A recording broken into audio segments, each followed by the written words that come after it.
Welcome everyone, bienvenido a todos. My name is Rosa Cabrera, director of the Rafael Cintrón Ortiz Latino Cultural Center here at UIC.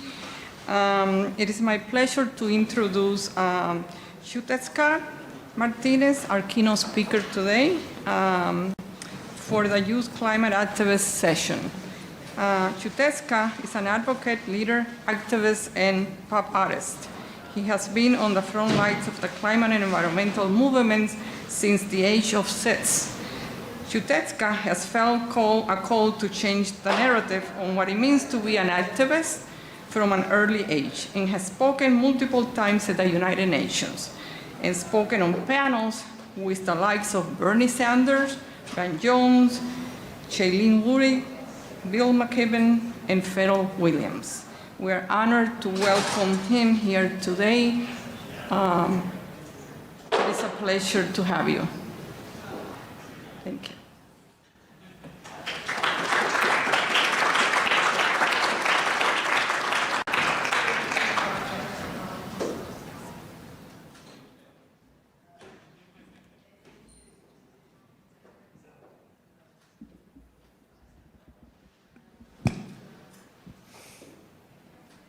Piale nochime ni mechlah paloa nanotoka Xiuhtezcatl tonatiu no masewal powayanewa Santa Cruz Calpixca Altepetl Juan Xochimilco Altepetl Juan Calpulicuailama. Buenos días a todos. Good morning, everybody. My name is Xiuhtezcatl Tonatiu. I am an organizer and an artist. My people are the Xochimilca people from Xochimilco, Mexico. And I'm very grateful to be here with y'all.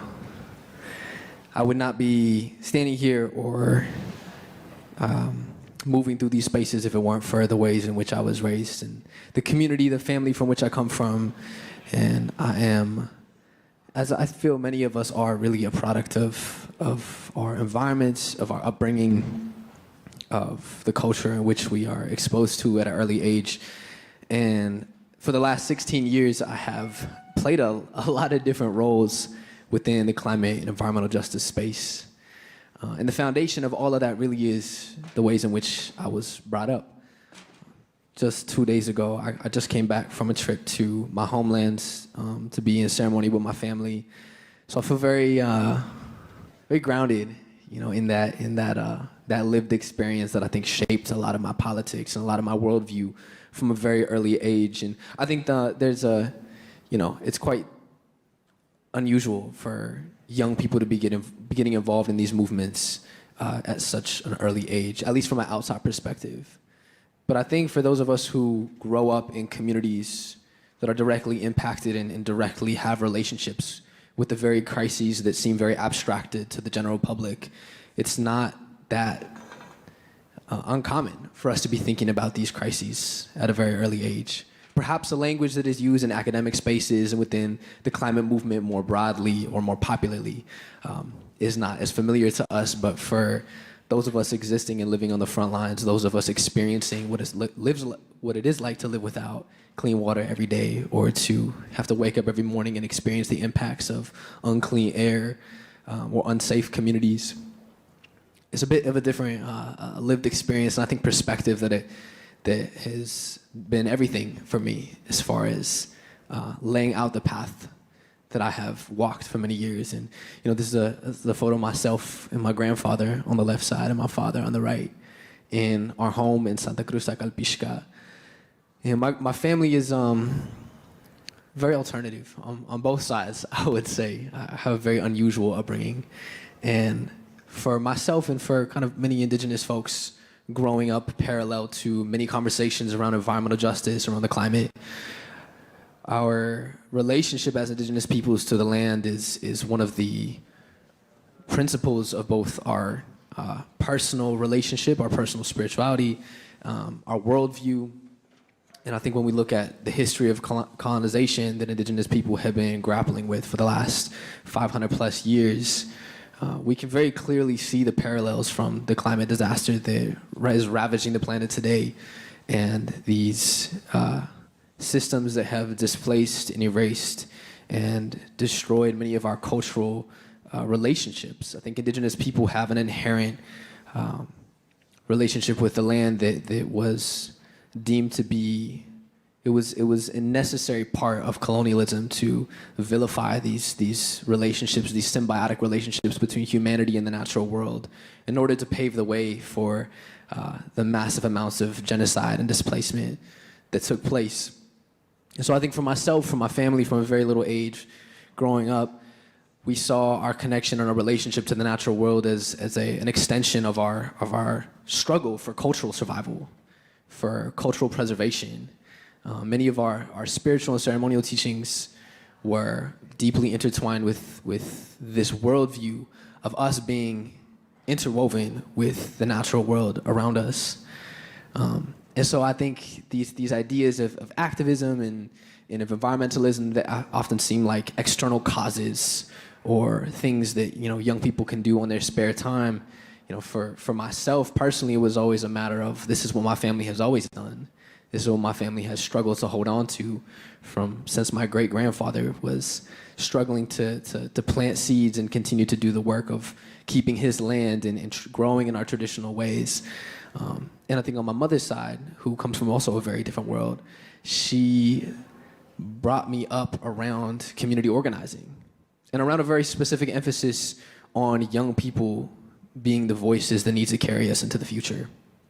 I don't think that's new or unique, perhaps, but I think in the climate space, in the environmental space, the voices of young people haven't always been as popular or as heard as they are today. And my mom has, for me, really kind of laid the foundation in demonstrating to me that oftentimes when young people, we come up in the world, and as we begin to understand the problems that we are experiencing and that socially affect our communities and those around us, we are very limited, by the ways in which the people around us kind of tell us what is possible. And I think one of the most unique things about how I grew up is I had a support system around me that never told me that doing these things was impossible.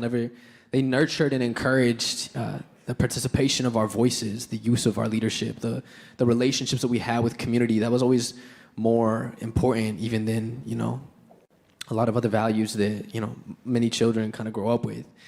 And so I think these ideas of community, of youth leadership, of activism shaped all of my early organizing, And I was born in Boulder, Colorado, and that's where a lot of my work took place, from organizing to shut down local coal-fired power plants to struggling against the fossil fuel industry there, the fracking industry predominantly, and understanding and beginning to see how the political landscape did not exist to protect our well-being as young people, as Coloradans, as organizers, as students, as elders, that the whole framework, not just of the environmental movement, but of the conversations we were having, were also not speaking to the urgency of the moment.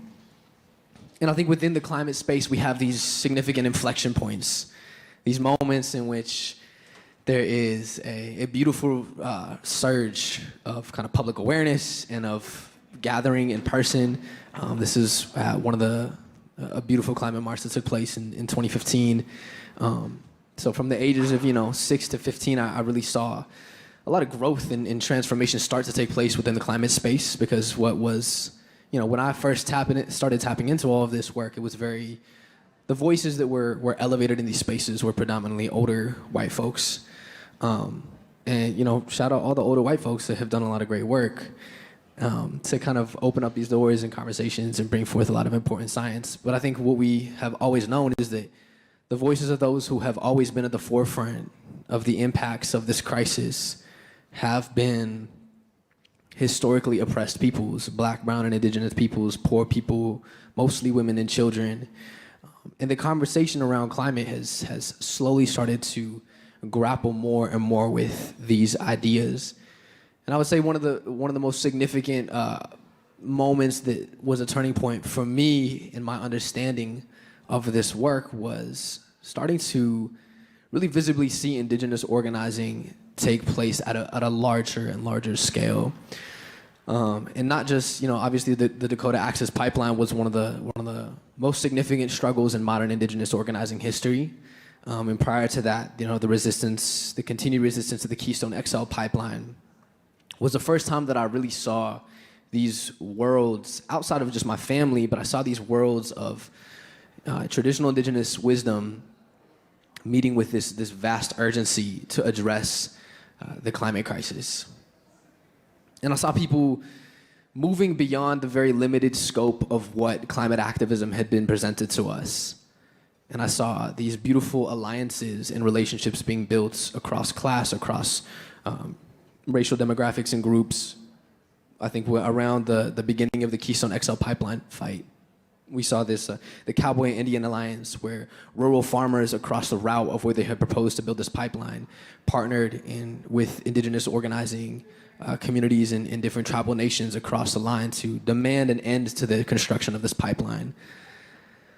Because outside of, the complexity of some of the politics of, that we get wrapped up with in this conversation around climate, as we all understand, this idea of clean water was something that was a unavoidable conversation that affects and touches each and every one of our lives in a very real way.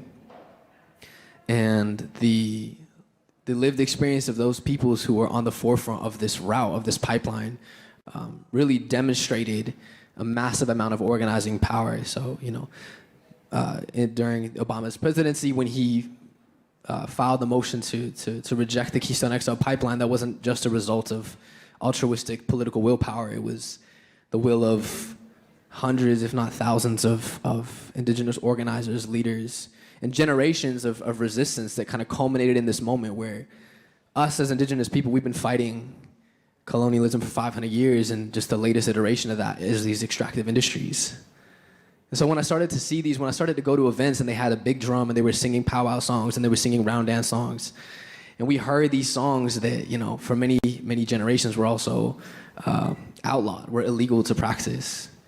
That's when I started to kind of draw these connections that these organizing spaces that I had been in, that oftentimes have been, very, very linear, very sterile, these voices and these stories of those who have a very specific relationship to this work had to be at the forefront and elevated as incredibly crucial parts of what this work is and what our vision for the future can be.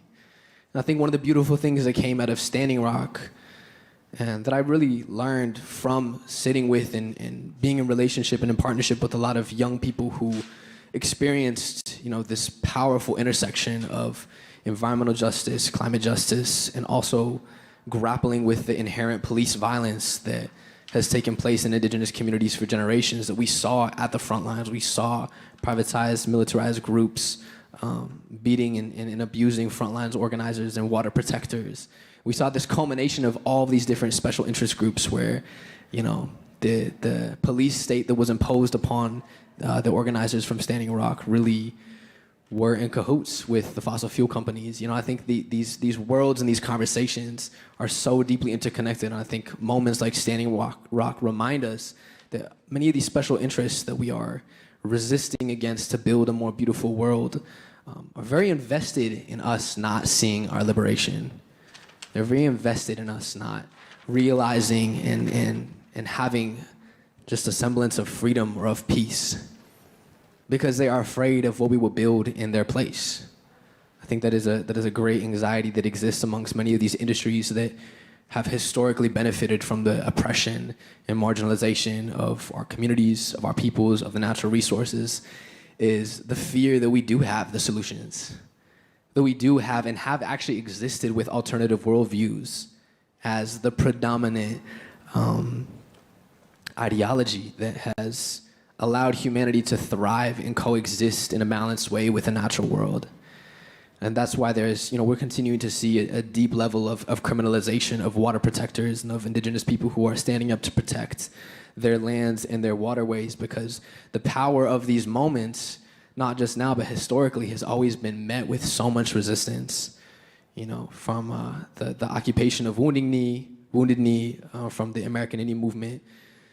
We see these different historical moments where, the U.S. government is very incentivized to maintain a certain status quo, even at the expense of the planet.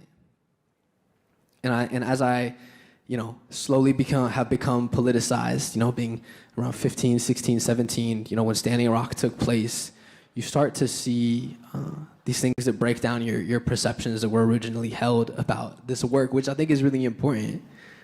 Because one of the things that I realized from a very early age and from a really early time in being involved with this work is that there is a significant issue with how we tell the stories and what the narrative is around these movements.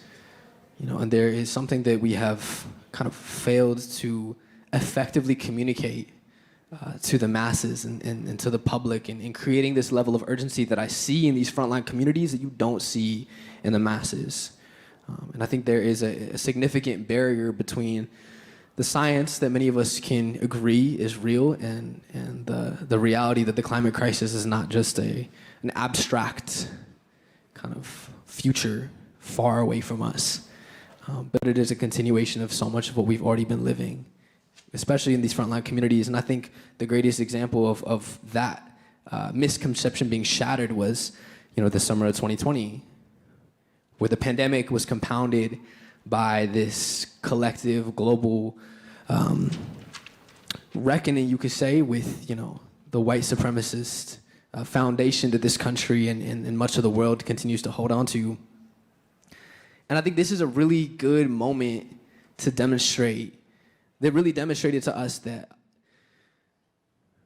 the solutions that will carry us through this pandemic, the solutions that will protect and defend our communities, do not come from the people that are currently in power. That there was a very slow response to millions of people losing their lives to this pandemic, that there was a very ineffective work being addressed kind of at a collective and a political level to protect predominantly black people being murdered by police in the streets, that this is the status quo. And what we saw is the mutual aid and people organizing on the grounds and those that were doing the work to ensure that the elderly, the sick, those were fed, the resources were distributed. We protect us, we show up for ourselves. And that is how it has always been and what we've always known to be true. Many of the communities that have historically been neglected by our government that has only been emphasized by things like this pandemic, which we can see a very immediate relationship to. And I think that's just foreshadowing what will come with the climate crisis, is these special interests have never, we have never been in their best interest, And I think that in the lack of that and in the absence of that care from our society, the people mobilized in a way that shook the world. And I think the climate movement has a lot to learn from that, from how these conversations are more deeply intersectional than we are currently organizing from a place of. I think that the interconnectedness of the liberation of our communities has to be at the front and center of many of these conversations that really challenges not just to think about what does a world without fossil fuels look like, but what is an alternative, to this existing kind of chaotic world look like, but who benefits from a transition away from fossil fuels? How do we not just continue to replicate the same systems with a different energy plug-in? How do we leverage this point in history that is really calling on society to dramatically transition everything about our politics, our economics, our culture?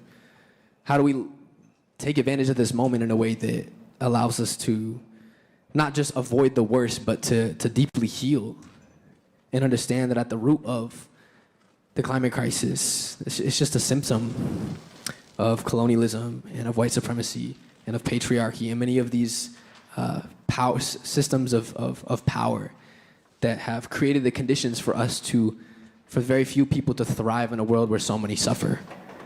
And I think that is both the challenge and the beauty of the moment that we find ourselves in. It is such a enormous task that lies ahead of us, specifically for young people in the world right now that are also just trying to get through school and live and understand who we are and know that the weight of this is inherently going to land on our shoulders. And I think that it leaves us with this beautiful opportunity too to ask ourselves, how do we diversify and broaden the ways in which we do this work And I think when I study, or look to different revolutionary movements throughout history, I'm so inspired by how art and these different mediums of expression are leveraged to open up dialogues and to break down barriers and to reclaim spaces. And for me, a lot of my work over the last couple of years has been understanding how do I use my relationship to my indigenous language and relearning that. How do I use my relationship as an artist in throwing shows and going on tour and opening up public spaces? How do I lean into doing what I love to bring people together and push the envelope on these conversations? And I think so many people have so much to give, not just community organizers and not just climate scientists and not just academics, but I think a significant part of the transformation in the narrative around the climate crisis has to be a bit of a remembering of the movement histories of which we come from, that have always demonstrated a much more, I think, holistic picture of who really needs to be at the table in order for such a significant cultural shift to take place. And I just have a deep level of admiration for my fellow panelists who are going to join me here in a sec, and for just the work that is being done here in this community to actively do the work. Because I think myself personally, being in this for so long and being in the nonprofit sector and being at the UN is very disillusioning in a lot of ways, and because the problem is so great, because the politics can get so complicated interpersonally and people agreeing on what the right way to do is. But I think those of us that are grounded in the communities that make this possible is what fuels me to do and to continue to have hope. It's not in the Paris Climate Accords, the COP21, things that came out of COP21 and these kind of vague, empty agreements that different nation states have signed on to, and their continued failures to address the bare minimum. But I think my hope really does come from the communities and the organizing that happens, that knows that we cannot actually wait for our elected officials to catch up with the urgency of this moment, that we are living in absolutely dire times. And our people have already experienced apocalyptic days. We have already experienced what was thought to be the end of our worlds. And somehow, my ancestors persevered. Somehow, at various moments in history, many communities have been faced with what we would thought to be the very worst of what was ahead of us. And we didn't really have necessarily in those moments the answers of how we would persevere, but we kept organizing, we kept moving, we kept building relationships, we kept speaking to one another. We stayed grounded in the love that we have for our people, for our culture, for our communities. And that pushed us through these seemingly insurmountable obstacles, and I think we arrive at that point again today. And I have to say that, for indigenous people, the climate crisis is a matter of cultural survival. But that applies to all of us, regardless of who we are or where we're from, that the climate crisis is a matter of our collective cultural survival. And if we ground ourselves in all that we love, all there is left to fight for, which there's a lot left, and we take the leadership, we follow the leadership of those who have always done the work at the forefront of these movements, then we have a very bright, still difficult, for a very bright future ahead of us. And I'm very optimistic and I'm very excited for the conversation that will follow, because I want to go, deeper into all these topics. But I firmly believe that the future is not just in the hands of the communities that have always been at the forefront of pushing for transformative change, but all of those who are not from those communities have an equal role to play in leveraging your resources, your voices, your power, your privilege, to put our hands behind those who have always and will always continue to do this work at the forefront, to transform and imagine how beautiful the world can be. Thank you.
Okay.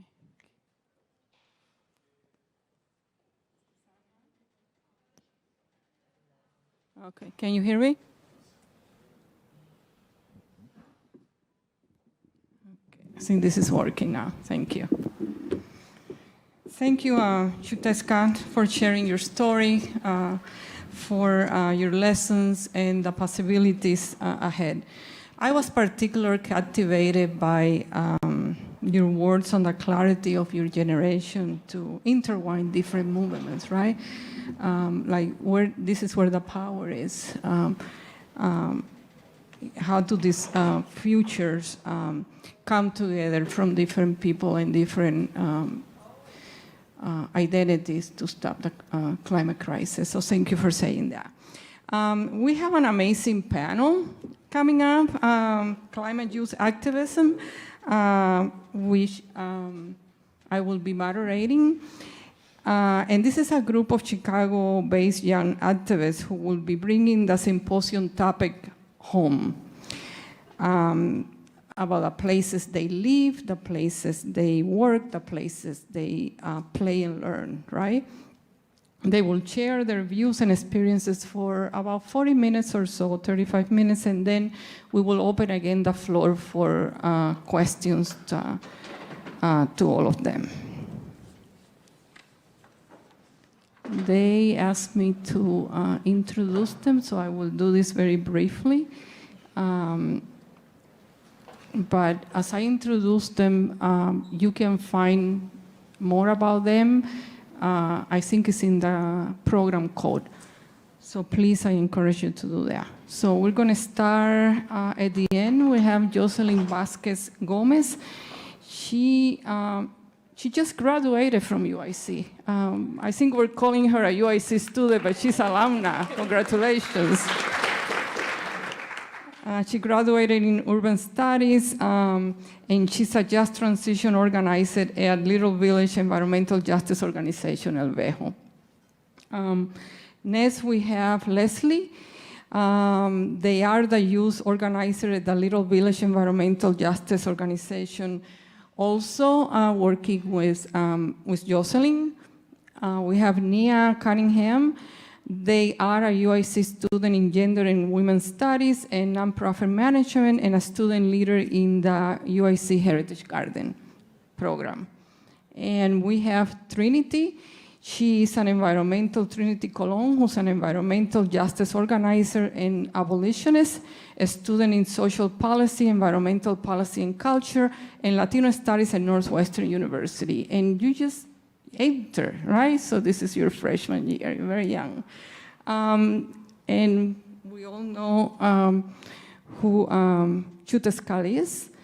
And then we have Anissa Camacho to my right. She's a UIC student in Anthropology and Latin American Studies and Vice President of the Union of Puerto Rican Students, known as UPRS. So I think I'm guessing that all of you have some burning question for Xiuhtezcatl, right? So let's take a couple of your burning questions and pose it to him, and then we'll move on to the panel. So.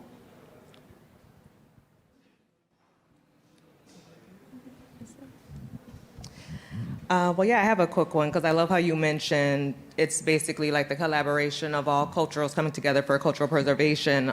So can you elaborate a little bit more on eldership and then also youthfulness coming together to organize to make this change happen? Absolutely.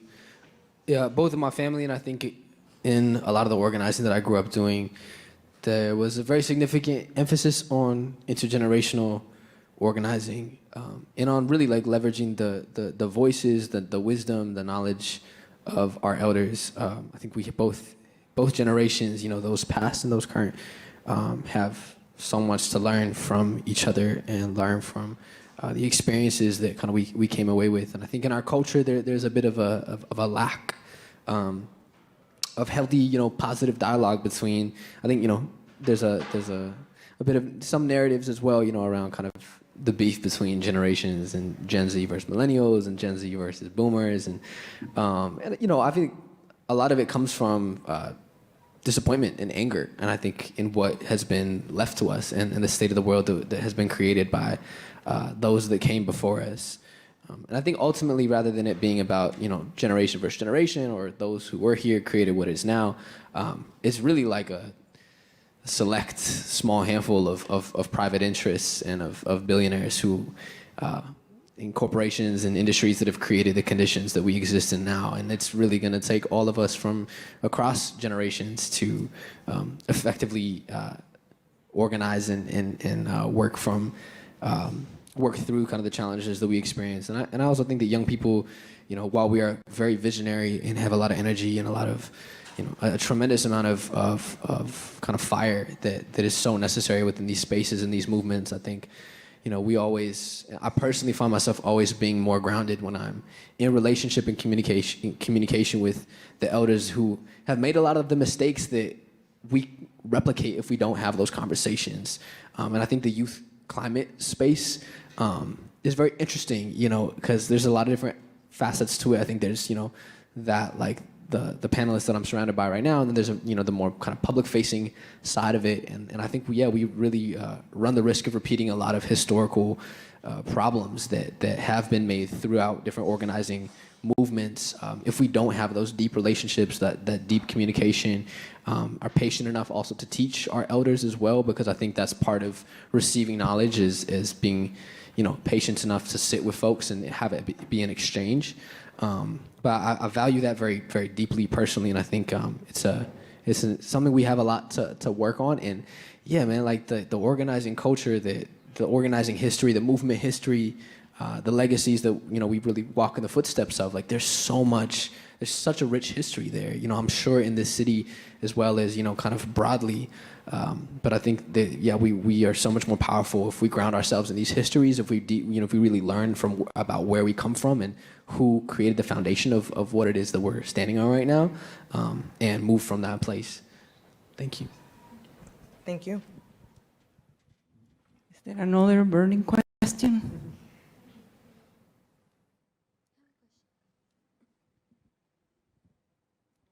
So I think you mentioned a little bit about how disillusioning it is to be involved in spaces around like politics and, as you said, like the UN, and kind of maybe putting words in your mouth, out of touch of like community organizing spaces and like trying to bridge like those gaps between interpersonal relationships.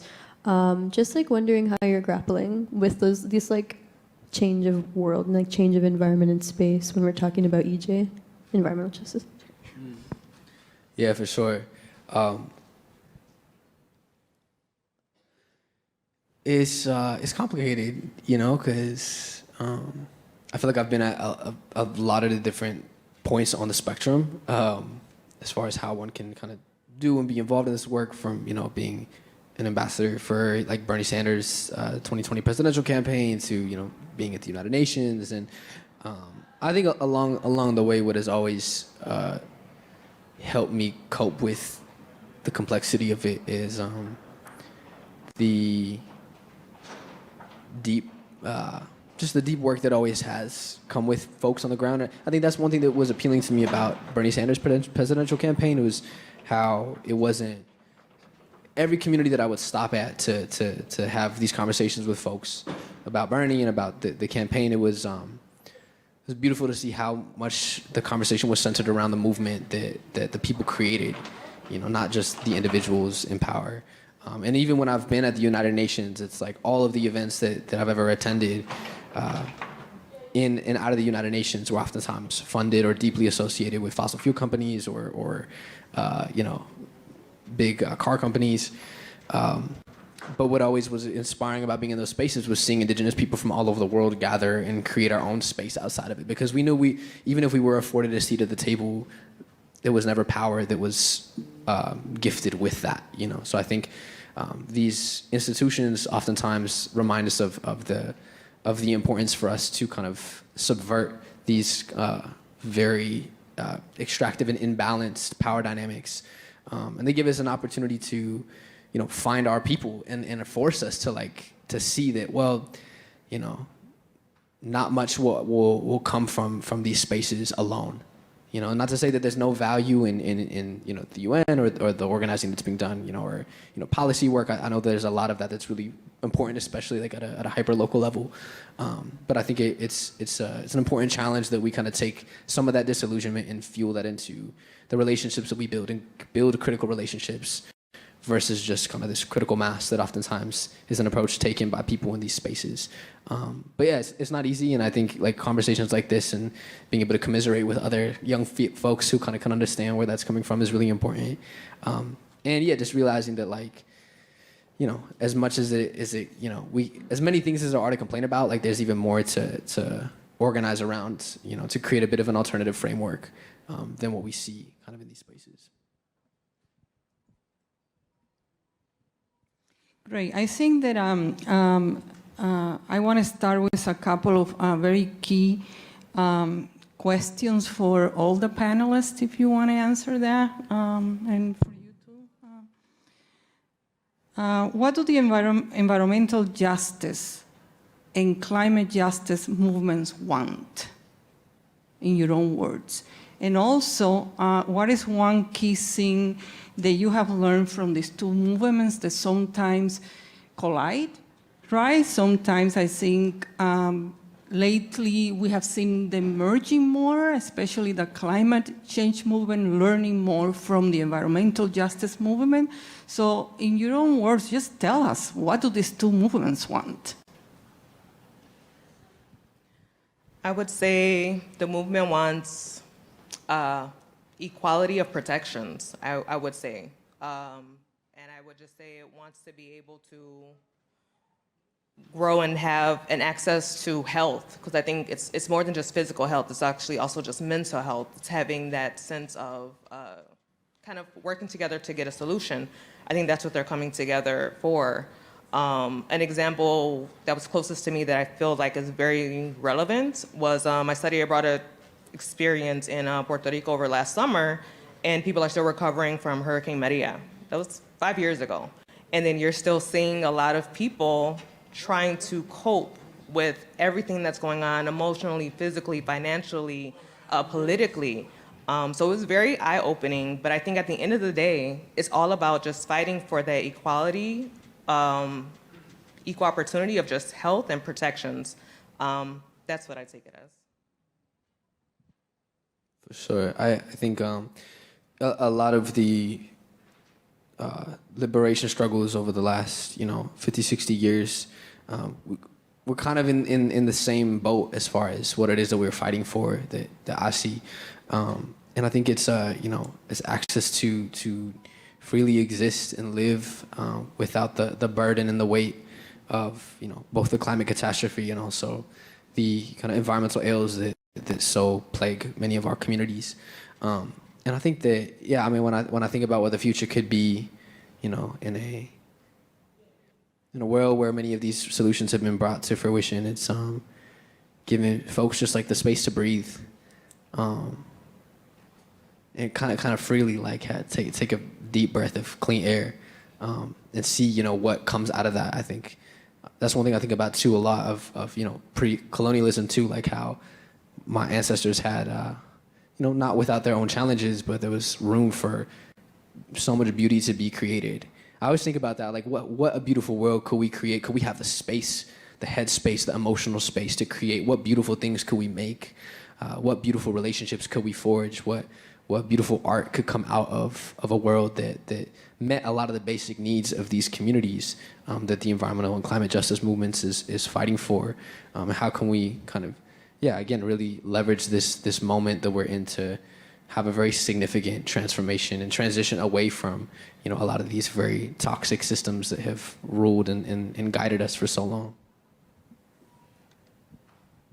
I think speaking on a very personal level, as a local organizer, I'm also from the southeast side of Chicago, like Gina, as I kind of said earlier. I think young people, at least in the environmental justice movement and what we kind of see it as a whole, I think we just want to be centered. I think people should be centered, and communal care is really important. And I think it's something that often gets overlooked when you talk about climate justice and environmental justice, because we can get so into graphs, statistics, the institutional, like academic part of it. But I think what's really important to me, at least, and I think some of the other panelists, is just kind of centering these interpersonal connections that we have with each other and our connection to land, and really recognizing that the environment was never a space for it to be used as a commodity, and it was never a space to be like used in institutions to produce fuel and honestly produce profit for billionaires, as said earlier, that aren't really as in touch with community.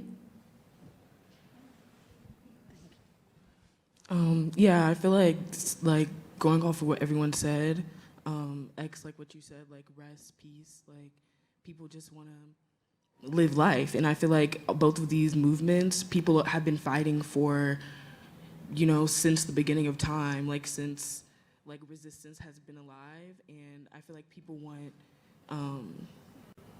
to stop fighting, I think people don't want to fight for things that should be rights, that should just be like things that we should have because we need them to live, like all these things that the climate justice and environmental justice like is fighting for is for like, water, for life, for all of us to just exist in peace.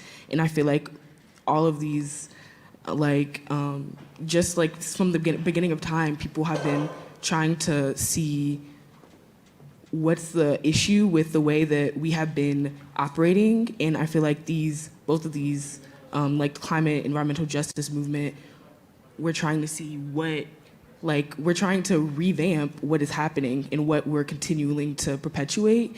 And like, we're asking for people to stop, listen, to understand what's happening within, the earth, and like find, peace, like what you said. I feel like I really resonate with that because just like being a student, like we're all trying to survive, all of like grassroots organizations, like this is out of survival. In the last panel, I think you mentioned like how this, like you didn't choose to do this, and it's not like people don't wake up in the morning and like, oh, like how can I like radically change the world? Like that's not what we're trying to do. We're just trying to live. And I feel like everyone needs to collectively be in part of that. And I feel like those are what these justice movements are trying to get people involved in.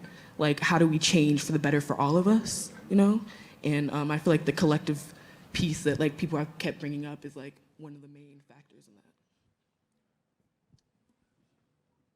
One of the things that is at the center of our work is self-determination. It's having the ability to determine our pathways, our livelihoods, what it means to thrive.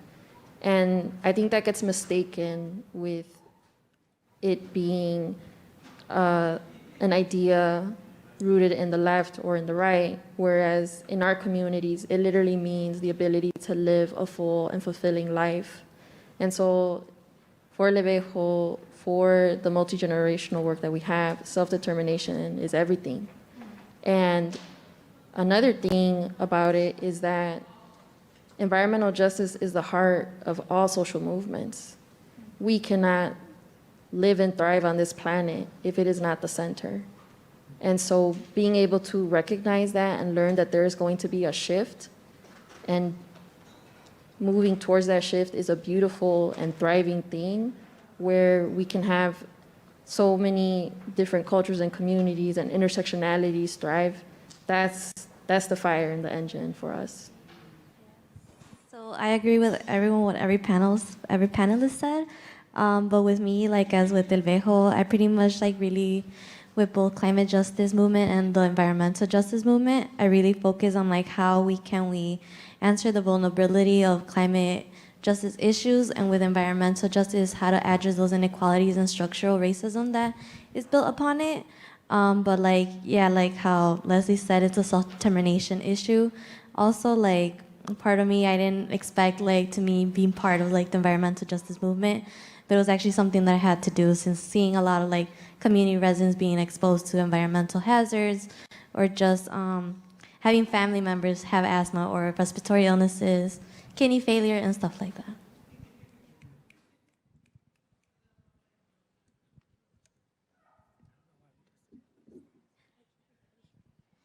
Yeah, thank you.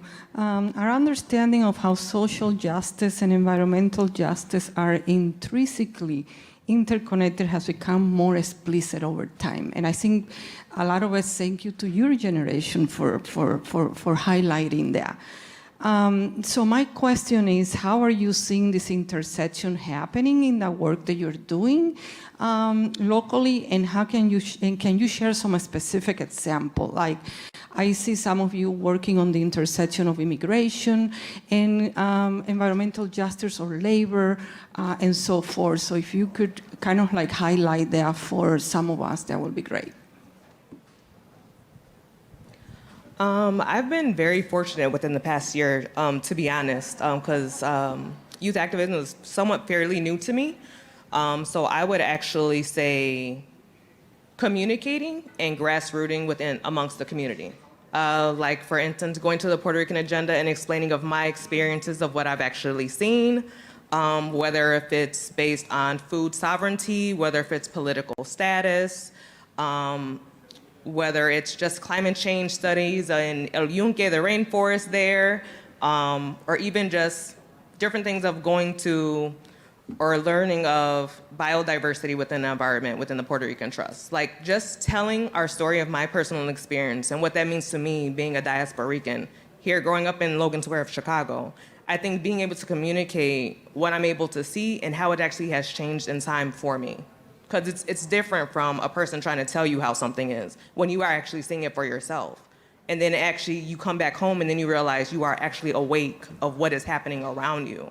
And then you realize there's no data to actually show the environmental and climate change that's actually happening within the community you grew up in, but then you come back home and you realize it is not the same. You realize you have this nostalgic feeling that you're always gonna have, but you're never gonna have that back again because of these changes that are happening.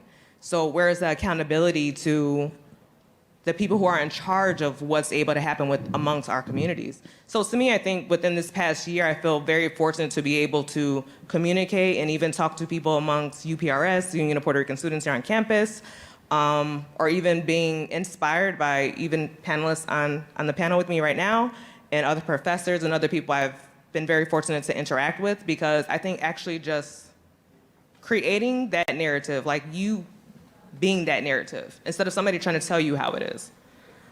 So to me, I think that's very important. Like, oratory of explaining of what's actually happening is, like, to me, has been a very great learning experience, and I feel like it's very helpful amongst the community for everybody to be aware of what is happening. So yeah.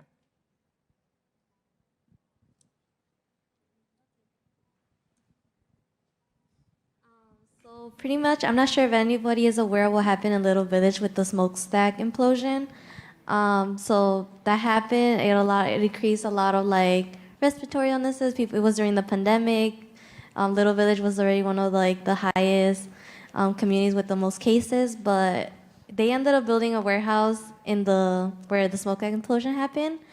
And one of the things we do try to focus is on like securing labor rights, and also like not also getting that our workers are not being exploited also. Like, residents are the ones that were applying to the jobs in the warehouse, but looking at the warehouse, like, I got to go inside and I was seeing like how there was like little to no windows, no air, like there was like little air fans, and like knowing that residents or also like workers outside of the community are coming in and being exploited and still working. I do try to relay a lot of like the environmental justice awareness to like labor rights, and like I think that's important too to address.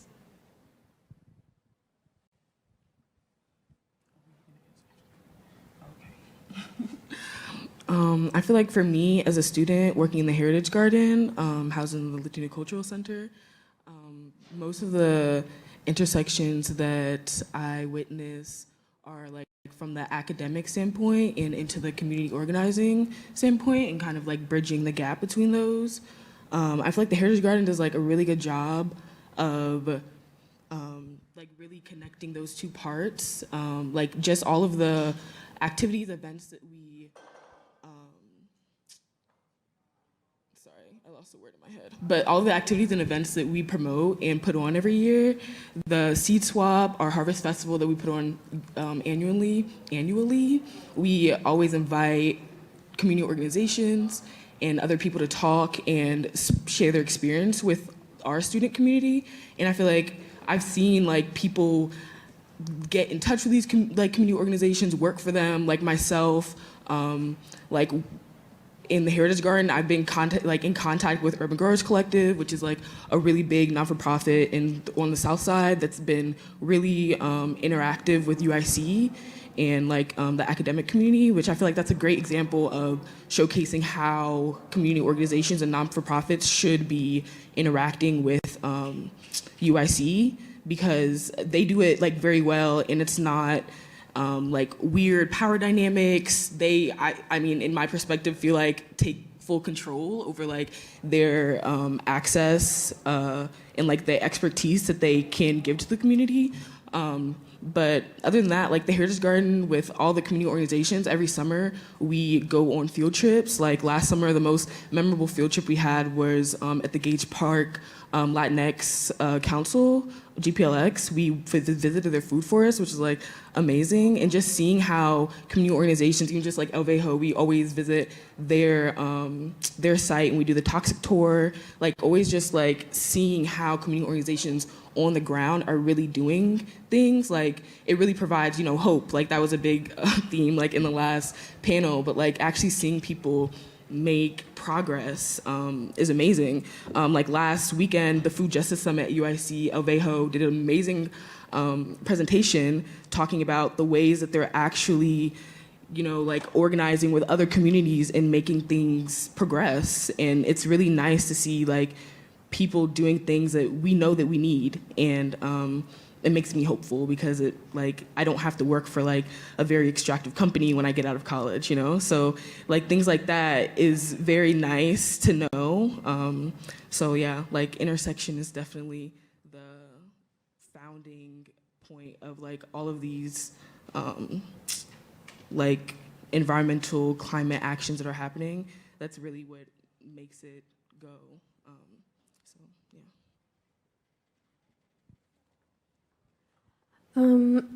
Great points. The intersection that I focus most on in my work is the intersection between racism and environmentalism. Within the southeast side of Chicago, we just kind of still, it feels like last week, won a successful campaign against General Iron, which for those who don't know is the city allowed a permitting process to go through for General Iron, which is originally located in the Lincoln Park neighborhood, which is white and wealthy, moving that polluter who broke many laws and codes and violations to the southeast side of Chicago, which is a predominantly black and brown community, also working class. And so before getting involved in the Stop General Iron coalition and the community organizing there, I was actually first a very local community organizer for my high school at George Washington High School. It's the only public CPS high school in the 10th Ward, which is also, fun fact, geographically the biggest ward in Chicago. Funny, there's only one school for that word, but I'm just saying. We led a successful campaign. I was in the local school council as a student representative, fighting against the retention of police officers in Chicago public schools and ending the contract between CPD and CPS. And so in that fight, also sparked a lot of questions of racial. It sparked a lot of questions of, I think, you have to be critical of racial capitalism and seeing how that's like embedded within the education system and having conversations about the school to prison pipeline. But Promises is going back to EJ because right after that campaign and successfully going against the retention of those police officers in that high school, the same high schoolers fighting against that campaign also had to jump on this campaign against environmental racism. So students really passionate about racial justice and about equity and inclusion were then again forced into an organizing space where we never wanted to be involved in, but we had to, and kind of being like the catalyst almost, I think, as youth to really reproduce that same energy of we just won this campaign, let's go win this campaign for our community and for our land and for our air and for our water. And yeah, I think for me, I don't think the implications of racism can be ignored in the environmental justice world, as it comes within a lot of other social justice issues we've talked about today. I think I'm really focused on we've been talking about it a lot, but resources are inequitably kind of applied to each community, and like just calling it out right now, like that is due to white supremacy in the United States and colonization that we have faced as communities and marginalized people up here on this panel today. So. I just want to briefly add, in 2020, I think it was in 2020, the Indigenous Environmental Network published a phenomenal study that basically quantified the effect, the tangible impact that frontline Indigenous organizing and fossil fuel resistance had to kind of our carbon budget in the US and Canada. And what they found is that around in 2019 and 2020, frontline Indigenous organizing and fossil fuel resistance was responsible to either delaying or entirely averting approximately just a little over 20% of the US and Canada's carbon emissions, which is a lot of carbon emissions. And I think that being directly related to Indigenous people having autonomy and sovereignty over which projects go through on their lands and which don't. And I think it really speaks to the intersection of land ownership and land reclamation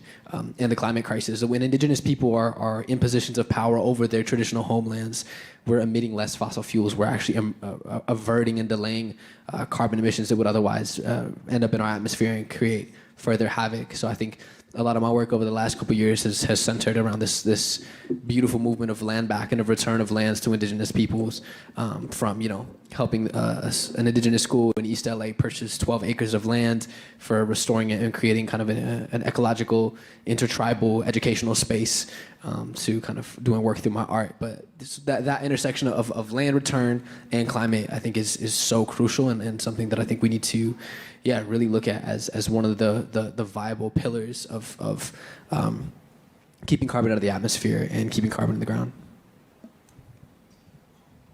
Thank you. Post-secondary education is attained through different pathways, right? Each provide valuable skills and experiences, and while there is not a right or wrong pathway, is whatever works for each of us. We wanted to make sure that a four-year university pathway and beyond is an opportunity that is accessible and supported for everyone. So this might be a question for a couple of you. I think someone is telling me that we have like 5 minutes to move on. So the question is, what more should universities do to support the work that you are doing and expand your preparation and or those of your mentors, because some of you are mentors, to advance environmental and climate solutions?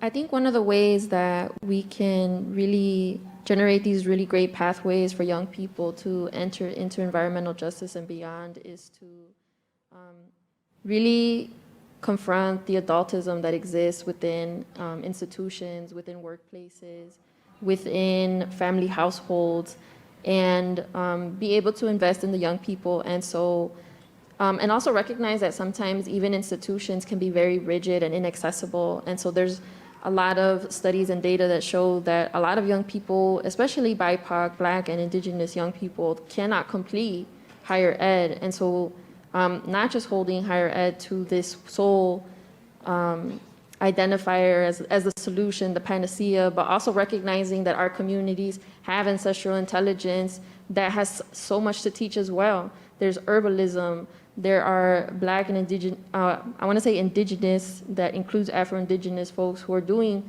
doulas, who have been doulas for many centuries, but that was made into a crime. And so being able to tap back into cultural and ancestral knowledge and invest there, I think is definitely one thing to do, but also investing in local efforts for community science, because the people in the communities do know and have known and will always know what needs to be done. And so definitely making sure that we invest in those pathways, to making sure that we recognize that knowledge isn't just centered to white institutions, predominantly white institutions, but also investing in community spaces where herbalism, healing justice is taking place.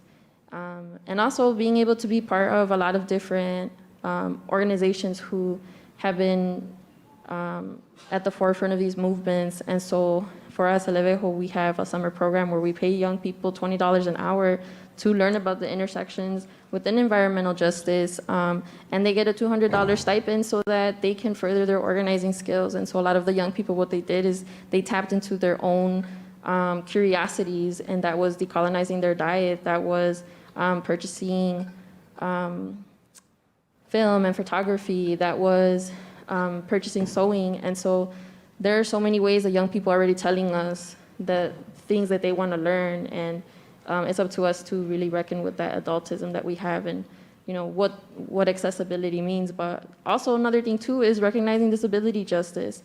Our institution's prepared to have all folks who want to participate in these spaces have not a learning space that we can't keep up with or something like that. And so, yeah. I just want to, real quick, they said they pay $20 an hour. I just feel like people don't realize how, like, a top tier that is. That's just, UIC does not do that, just to say. That's a caveat, but. Really quickly, going back to that point about kind of talking about this intersection between academia and organizing, I think a lot of times we're kind of we're looking at that from a lens of like, okay, here are these two different things and like these two entirely different concepts, but they're not. I'm a community organizer and environmental justice activist at Northwestern University, and I'm a student there. So not only am I involved in organizing like grassroots and local communities, but now I'm like being placed in spaces that are predominantly white, that are predominantly like focuses on colonial knowledge, right? And I think a big part of it is supporting, like recognizing that there is an intersection and we are people in there. And especially like within this panel, recognizing how can we bring our knowledge to academia in terms of like decolonial knowledge and ancestral knowledge, and recognizing, hey, bring us to these universities. Like that's how we can bridge this gap and kind of make this less of a two-sided fight. Because now I'm experiencing both sides. So that's kind of something I've been grappling with, especially like shout out to first generation college students as well, having to grapple with that. And yeah, just let us in the universities. Let us take up space. Thank you. Well, we're holding municipal elections today for mayor of Chicago, city council members, and much more. So I have two questions for you. Maybe you can kind of like combine the answers. What do you want to say to these candidates and our local elected officials, or what do you want them to deliver on? And the second question is, what do you want to say to those who feel overwhelmed by the climate crisis that they are ready to give up? I'm going to jump in really quick, just say after this question, let's open it up to the audience. Okay, I would say please do not forget about the community. Please invest within the community. We are there to support you, so please make sure to always support us. And for people who are kind of down and out about climate change, everybody has a purpose. You have a purpose, so please don't give up. Have faith. Just be there. Be there for one another. That's what it's all about. It's all about us coming together to make a difference, or at least attempt to make a difference. Everybody has a purpose. Candidates, listen to the youth, listen to the people. And to those, bummed out about climate, I feel you. I've been there. I am there often. And I would say that my hope for continuing on through those low points really is grounded in my relationships with my community and the people, like the amazing people that I get to be around and be in dialogue with. This work and our path forward is collective and it's very communal. And I think that when you feel alone in this, when you feel overwhelmed by the weight of it, sharing that with those that you care for and those that you are fighting for and fighting alongside, I think is really important. And I think our movements can do a little bit of a better job of embracing the need for that kind of collective nature of not just building solutions, but also like crying on each other's shoulders and commiserating about how difficult this stuff is and like allowing ourselves to feel overwhelmed together, because we're all going to feel it regardless of whether we take time and space for it or not. So it's like we may as well take time and space for it and move through it collectively. Really quickly, official endorsement statement, Brandon Johnson. I mean, I don't know, but also vote. The statistics just came out for like 18 to 24-year-olds being the lowest voter turnout rate right now in the Chicago elections with early voting. So get on that. Text like 10 friends, 5 friends. If you're antisocial, like 3 people, asking them to vote. Take people to the polls with you. Definitely, I already voted myself. I had my mom bring me back to Chicago, which is like an hour from Evanston. Anyway, also speaking to this point of hope, and I think I was really sitting with that last panel of where is hope and where can we find it? And it's really in yourself, but it's also in other people. I think trust us. Like, we are hope. To be in a space that we have been marginalized and subjugated in and go against oppressive systems that don't want to see this and don't want to see us win. Like, some of the things you've heard about today you probably haven't heard about or now are getting more information on. Like, that's on purpose. That is a product of the systems that we're living in. And going against that grain and just recognizing it, and even if you feel like you're not doing that work or like are so like new to activism, like that is political warfare in itself, and that is in the fight, and that's hope. So what I would say to the candidates, I don't know if y'all know, but the OIG report came out about what happened, the smokestack implosion. So one of the things I am asking is like it should be translated to the community members. Community members don't have access to it, so it should be like coming out publicly. Other thing is like a lot of the candidates are always saying that they want to do the Department of Environment, and they never do it, and it's always the same thing that you always hear. But just like I'm always determined like, hey, what are you guys doing? What action are you taking?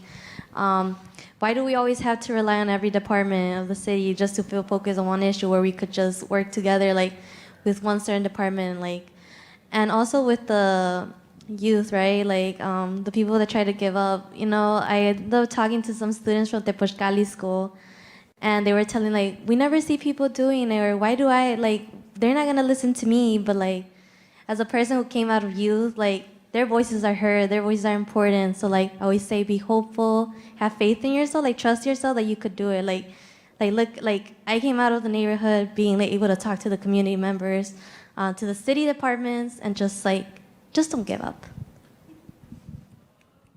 One thing to say to the candidates is that divesting from the police and offering treatment not trauma is going to be one of Chicago's greatest gems. And another thing too is when we divest from the police, we move away from digital surveillance, which is often impacting Black and brown people who are being monitored on public land.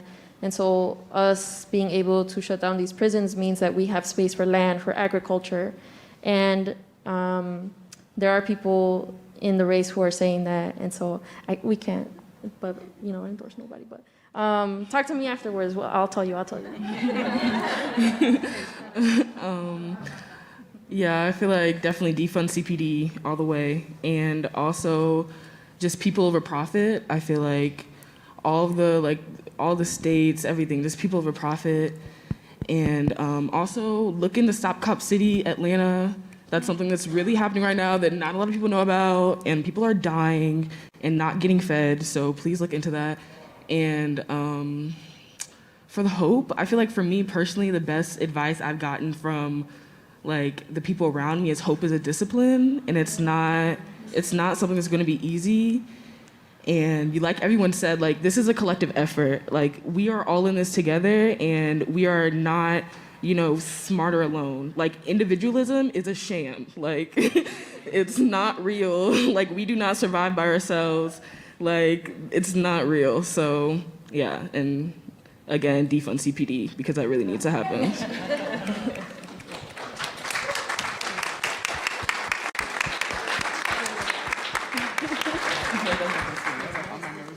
Yeah, so just want to offer my gratitude to the panelists, to Xiuhtezcatl for gifting us with such, your stories, your perspective, and your unapologetic commitment, right? That you are this has to be done, climate solution has to be done in a just way. So thank you so much. And I think we're going to take questions from the audience now.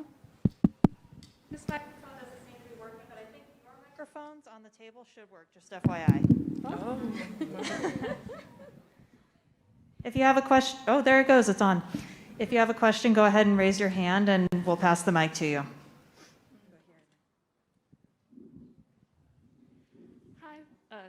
Hi, panelists. I guess my name is Taylor Lane, and I want to preface this that I was a participant in El Vejo's student program for $20 an hour for a steward of the land, and it was awesome. It was amazing. It was one of the best experiences that I've ever had with environmental justice and environmental racism work. And I think something was mentioned earlier about adultism and also like bridging the gap between youth and adults. And I think that my question would be, what work is being done to heal that intergenerational trauma within intercommunities so that we can move forward together to do the environmental work that's needed? Because I know that elder ancestral knowledge is incredibly important, but sometimes it doesn't translate well between the elders of the community and the youth of the community, and sometimes breaking those barriers down is incredibly important but also incredibly difficult. So I guess I'm asking how can we how can we also eradicate the adultism that can come from the elders of our community, but also how can we let youth know that they can turn to the elders of their community as well? I'll try using this one now. Thank you. For all elders or older adults in this room, or just people who don't consider themselves youth anymore, I'm going to say to you that if you don't have, you're a mentor probably to someone, and if you don't have a mentor that is younger than you and a younger person, then you're doing something wrong, and I want you to change it immediately. And then to your point too, mentorship and this connection between elders and young people is not about solely mentorship. It's not this transaction. It is transactional, but at the same time, kind of what Gina was pointing to earlier, it's transformational. In what ways can we kind of bridge this gap? And then I'm thinking about this in education too, because I'm education school, LOL, academia side of me, but thinking about how do we shy away from this framework of I'm the professor and you're a student, but we're both teachers and we're both students. We both learn and we both teach. Everyone follows and everyone leads. And I think that kind of power structure is very prevalent when it comes to multi-generational community organizing, as I've very much been a part of, and I've just seen that totally dismantled. I've seen myself and others, people who are trying to get into the community organizing space, definitely, we all hold the similar seat in the table in coalition building, which has been really amazing, but I also have that extra support to lean on. And really quickly, I didn't say this earlier, but want to honor the esteemed previous Black and Chicano Latinos who have been in the environmental justice movement in the south side of Chicago, specifically Hazel Johnson, Cheryl Johnson. We have the Peoples from Blacks and Greens in here, and also CDF and El Vejo. So just shining light on that, and that's kind of where it comes from, that youth perspective. How can we shine light on those who have come before us? And I don't ever want to say, oh, this is the first time this is happening, because it's not. But there's a reason that we think that, because they have been, unfortunately, banished from our history, and so recognizing that is really important to me too. I think another thing too is being proactive, and so if you're a person who wants to be an accomplice for young people, is being proactive about the learning that you're doing, because showing up and doing the work is that. It's doing the work to learn. And so in social justice movement spaces, it's like science, right? You keep up with it as you go. And so you never just want to stay, it's a river, right? The current keeps going. You don't want to stay rooted in that current. You want to move with it and flow with it. And you flow with the young people. And so one part of it is being able to acknowledge that we have a lot to learn from each other. And another thing too is that learning happens collectively, right? It doesn't happen in silos with just older people or just young people, but together that coalition and solidarity is being built. And so when we individualize it, we are in a way almost also not having the opportunity to refresh on like things that seeps into even our consciousness too. And so being proactive in that way, but it's hard, like, intergenerational work, it's a lot of work. And so as long as y'all have love for each other and don't give up on each other, and we're doing it in a way where there's discomfort happening, but not unsafety, right? And so just making sure to draw those lines.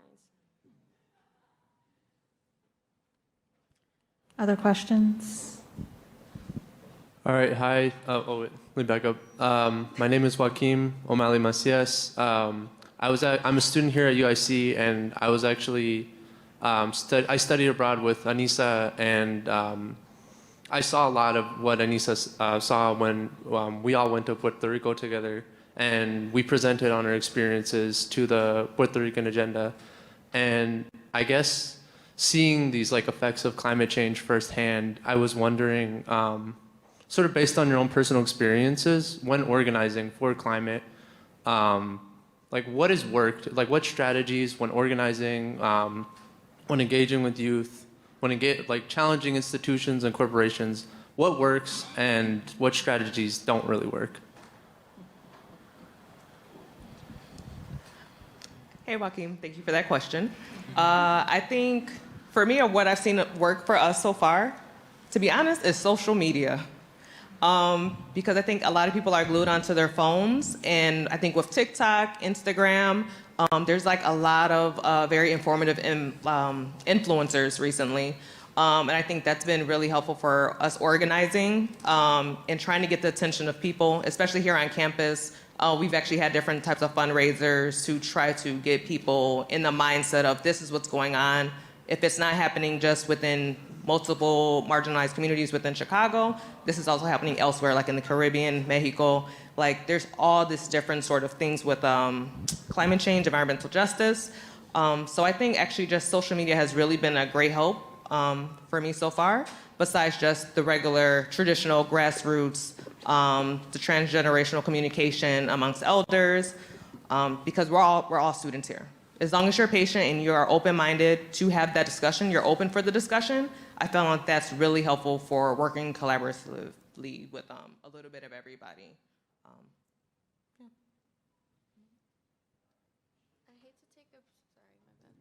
I hate to keep taking up space, but I have a great answer to this question, because we just won a successful campaign for EJ ourselves in the southeast side of Chicago. And my number one thing, I think, would be to bring in as many people as possible that it affects and it impacts, and especially concentrate those people on the front lines if they're at capacity to and if they're willing to, is really important. But also intergenerational is such a key factor in winning movements. And really quick, I love this exercise, but everyone in the room try to think of a modern day social movement that has not been led by youth, and you probably can't really. So that's really important. I also think it's kind of this question of how can we build community in the movements that we're a part of, because that's what makes them sustainable, right? Yes, I'm very angry. I mean, I am personally, but when you're in a campaign, you're angry, and you want to win, but the best way to really do that is to kind of take a step back and why am I angry? Because I love this community and I love this land, and I love the people that I'm with. And once you have that, nothing's gonna break you, I think. That's what's important, and that's the hardest part about sustaining a campaign, is like, at what point do I lose hope, like what we were saying earlier, and at what point do we reach that breaking point? But I don't think that I have reached that breaking point yet, just because of like the amount of support that I have from my community, from other young people, from each other, and it's all about love. One thing I'd add really briefly, I think, just to kind of emphasize what y'all were saying, is organizing is really effective when it's really relational, and building that like building those critical relationships versus just focusing on critical mass, I think is Adrienne Marie Brown talks about that a lot in a lot of her writing, and I just love that concept of like critical relationships, and I think that a lot of the communities that I really admire for a lot of the organizing, a lot of indigenous organizing movements really come from that space too of critical relationships, and that's not just relationships interpersonal, but it's also like relationship to the land that we're on, relationship to the communities that came before us, relationship to the water, and I think in addition to that too is, I forgot, but that first one's kind of cool. So, yeah. Other questions?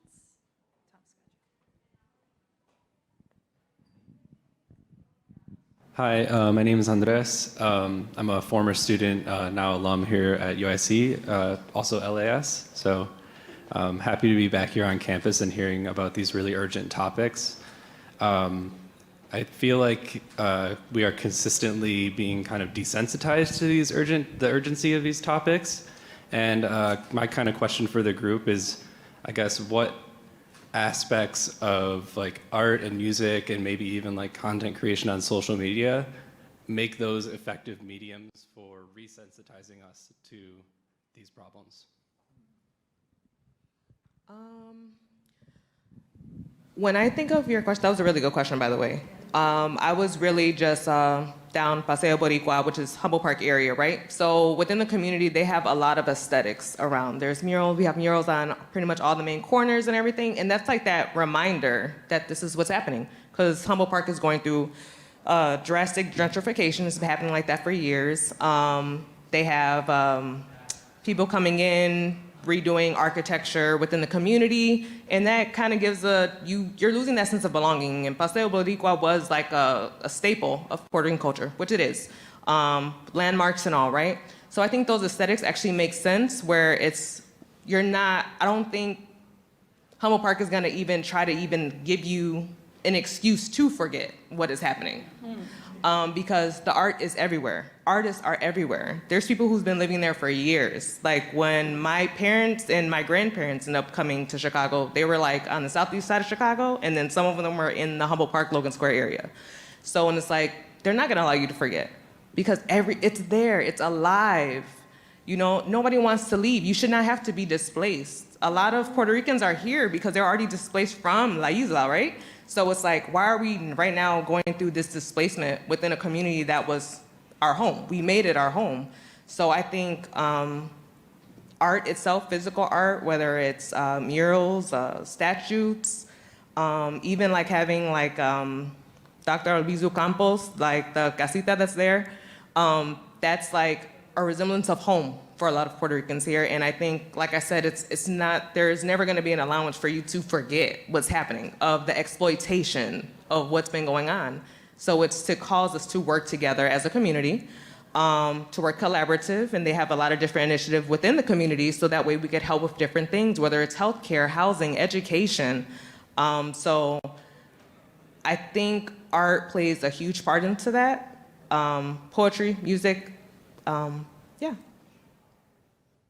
As an artist, and before the pandemic, touring a lot, you will find that when you kind of as you were talking about, like the creation of these like living spaces that you can invite people into, that resensitize them or reconnect them to this work, to these conversations, to the relationships that we have with our communities. I think music can play such a beautiful role in gathering people in a very different way than a conference does, or a protest, or a speech, or a community mobilization. And I think oftentimes those things are done all separate from one another. It's a bummer to talk about community gatherings or community organizings as like something that is separate from art or music or performance or storytelling, because I think a lot of mechanisms for us organizing our communities have been through art, and have a lot of ways in which we have kind of resisted colonial power has been through creative tactics of nonviolent direct action.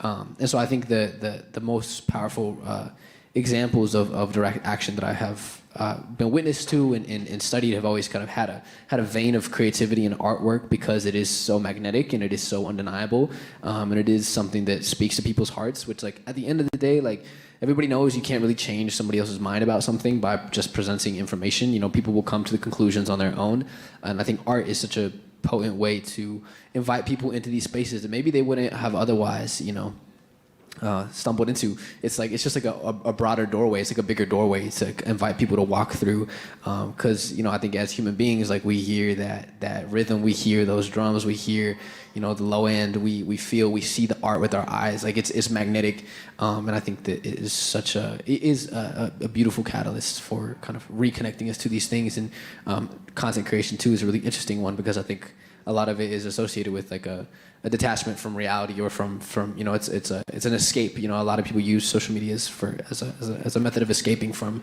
the chaos of what we have around us. But in that same way, you know, I think a lot of people, I've seen a lot of creative ways in which people are utilizing social media and TikTok in different ways to, you know, ground us and remind us that both of the issue and also of the potential that we have to, you know, build within community.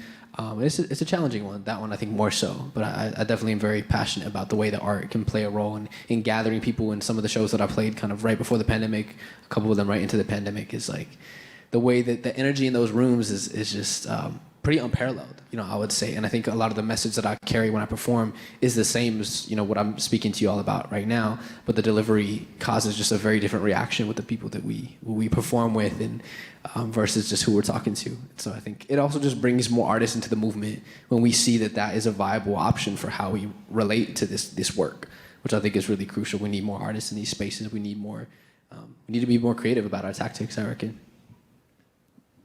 For Levejo, one really amazing thing that is happening is, and something that Jocelyn Yoshi is actually spearheading, is an entire coloring page, 100 pages dedicated to the visions, dreams, concerns, issues that is happening in La Villita.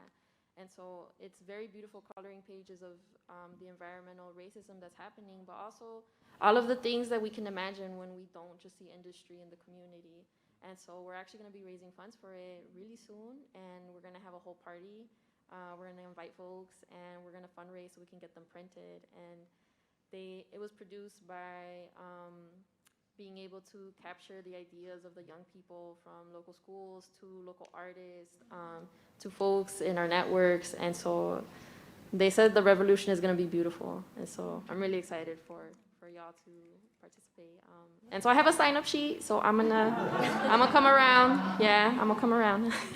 I think that's a good place for us to wrap up the official panel and maybe continue this conversation at lunch in the next room. So thank you, everybody.